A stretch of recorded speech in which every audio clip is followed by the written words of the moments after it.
আমাৰ চাৰিওফালে ৰাজ্যবোৰত অকোহনৰ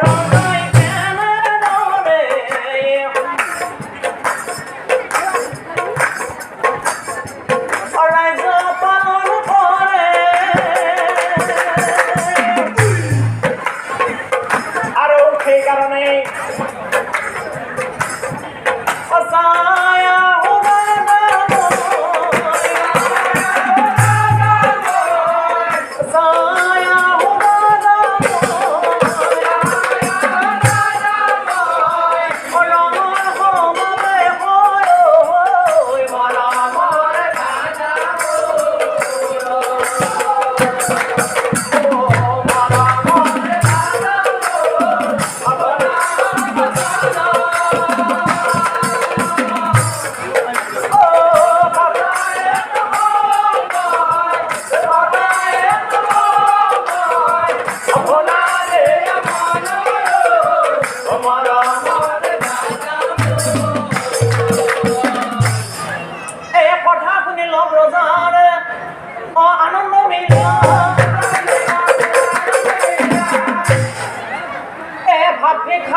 আৰু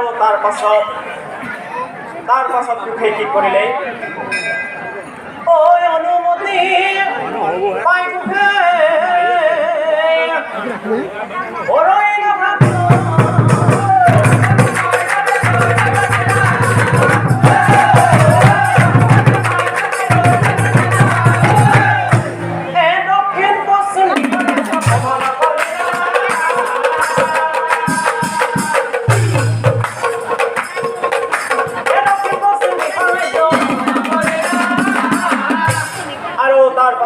কি কৰিলে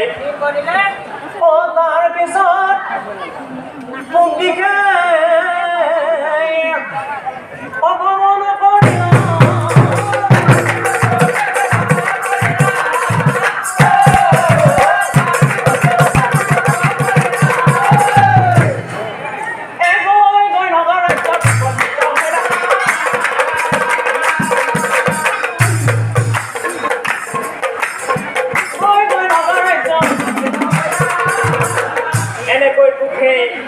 ৰাজ্য ভ্ৰমণ কৰিবলৈ গৈ সেই পূৰ্বোত্তৰত থকা নগা ৰাজ্যত গৈ উপস্থিত হ'লগৈ আৰু সেই নগা ৰাজ্যৰ বনৰ মাজত প্ৰৱেশ কৰি কুশৰ কি হৈছিল